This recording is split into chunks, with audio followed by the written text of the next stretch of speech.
Good afternoon, everyone, and thank you for attending. I truly am humbled seeing everyone here, and to the many people from across the city and around the state that has expressed their support for me in this campaign over the past couple of weeks. While I have spent the majority of my life in service to our community and advocating for important causes, I honestly never thought that I would actually run for office. However, throughout this nearly one-year journey thus far, exploring the viability of this campaign and learning how competitive my proposed candidacy would be, I'm appreciative of the support of the dignitaries and elected officials that are here in attendance, and I'm also blessed to have the support of those that I've known since childhood, my dear friends, and those that are my colleagues over the span of my career. I am thankful for the love and support of my family, and I'm grateful to my closest advisors, my amazing wife Suzanne, and my two children, Kayla Ashlyn and Caitlin Zachary.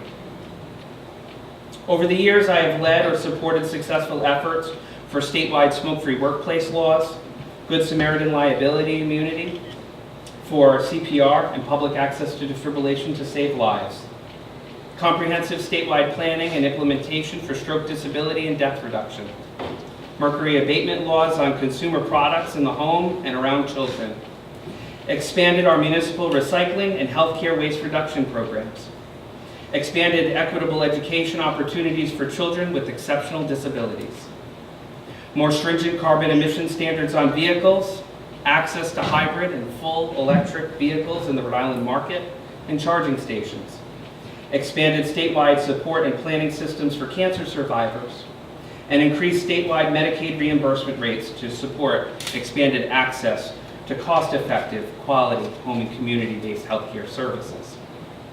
Those are just the highlights. And I'm not saying this to brag.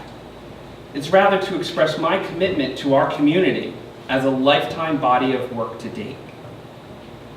I love what I do.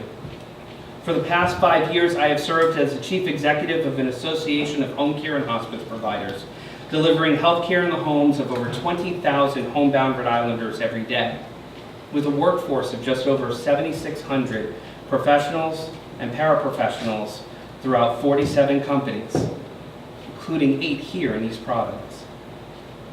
Together, these companies generate over $500 million annually into the Rhode Island economy. Together, they are a network of one of the largest employers in the state of Rhode Island. What better joy can one have to be the voice of our homebound neighbors in need of quality health care at home, while they're recovering from surgery, need physical or occupational therapy, require long-term medical assistance and support, or care in their final days or hours of their life. I believe that East Providence is a great place to live, but I am saddened by its recent history and saw this as a call to action. Cycling through several city councils and city managers over the past decade, a budget commission that was installed when the city could have been on the brink of bankruptcy, city councils spending precious time fighting over how they argue and who appeases the select few political kingmakers more. We will never overcome our problems in a 21st century economy by maintaining the same course that has gripped this community. I believe that is why 73% of the voters in the last election voted to change our charter and enact a new form of government for our city. I believe that voters want someone that is accountable to them, not just the select few. Do not get me wrong. My gripe is not with our current city council. I firmly believe, despite their dramatic personality differences, that they want to see a better future for our city. However, our current form of government, the size of our population, the needs of our community, and the resources and infrastructure that need to be managed and maintained are not apt to be led by a part-time city council, of whom have full-time jobs and other obligations, to then oversee a city manager that's trying to orchestrate 5 individual visions and be solely accountable to them. We need a fresh approach. It is time for the citizens of East Providence to have a mayoral form of government. It is time for a full-time mayor that's elected by the people to be accountable to everyone, not just a select few. That is why I'm announcing today my intention to run for mayor for the city of East Providence.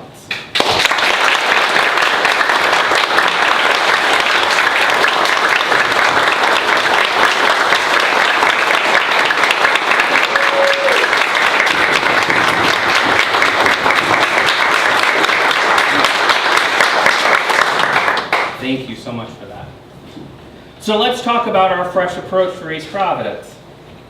Today I launch our Fresh Start agenda.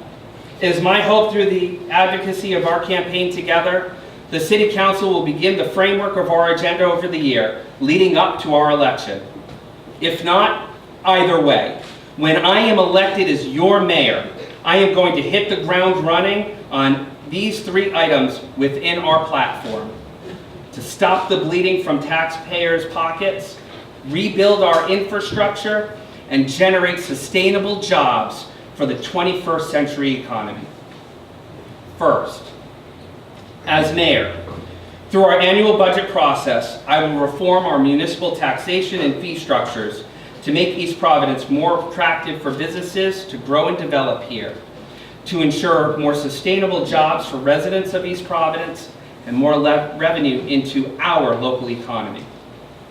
We have seen the development of neighboring Seekonk, and at times on any given day, that there are more Rhode Island license plates on vehicles with East Providence organizations and school bumper stickers and license plate holders. We are not competing with our neighbors here, and as a result, we are losing money in our city's economy through spending across the border and jobs lost here in our city. As mayor, I will seek relief for homeowners by reducing property taxes and egregious water and sewer fees without tangible results to improve our city's roads, schools, parks, and underground pipes. If our city council doesn't see fit to invest in our infrastructure without meaningful action toward a long-term plan to responsibly maintain our roads, pipes, buildings, and grounds, then as your mayor, I will veto any short-sighted budget that impacts our pockets without results.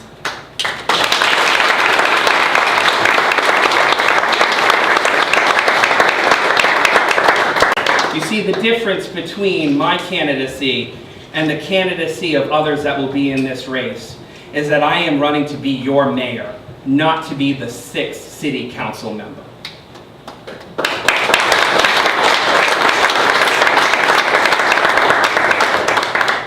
I promise to provide you the checks and balances in which we need and will finally receive in our city. I promise to you that if elected to serve, it will be my #1 priority to be the best steward of your hard-earned tax dollars. As mayor, I will develop and execute a meaningful long-term plan with significant public input that repairs our roads in our neighborhoods and fixes or replaces school and municipal buildings neglected by the current and previous elected officials and city managers. Our children should not attend a school in a building that is not a conducive learning environment. Nor should we expect our teachers and staff to work under such conditions either. This is the main reason why families are leaving East Providence.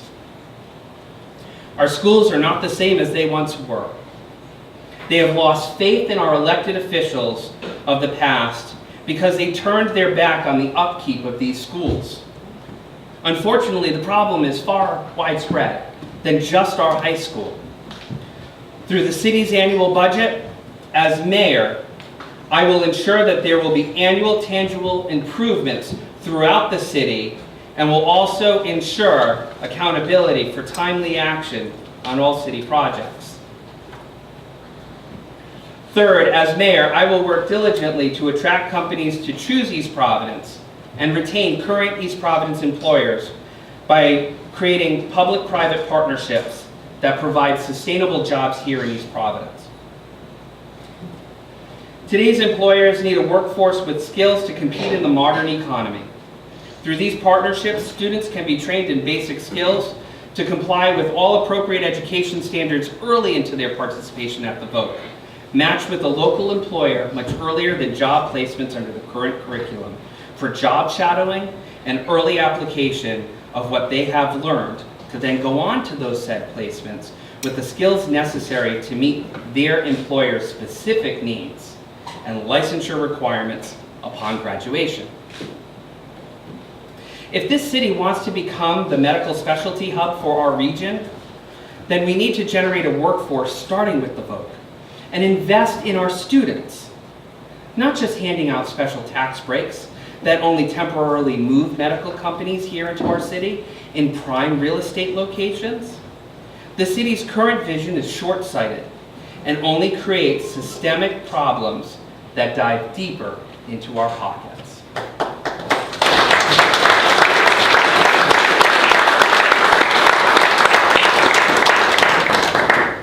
As mayor, I will redirect our investments away from corporate welfare and special deals for the select few and focus on our children to encourage them to choose East Providence beyond high school and college and have meaningful jobs waiting for them to stay here and raise their families and generate a sustainable workforce in which companies will choose East Providence to operate and thrive.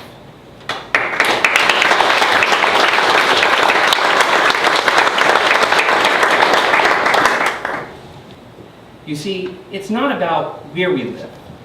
Rather, it's about where we choose to live, raise our families, and enjoy our retirement years. From Rumford to Riverside, Kent Heights in between, and Central EP, where I was raised, the We Are One East Providence initiative will bring residents from across the city together throughout the year to celebrate our city and its people.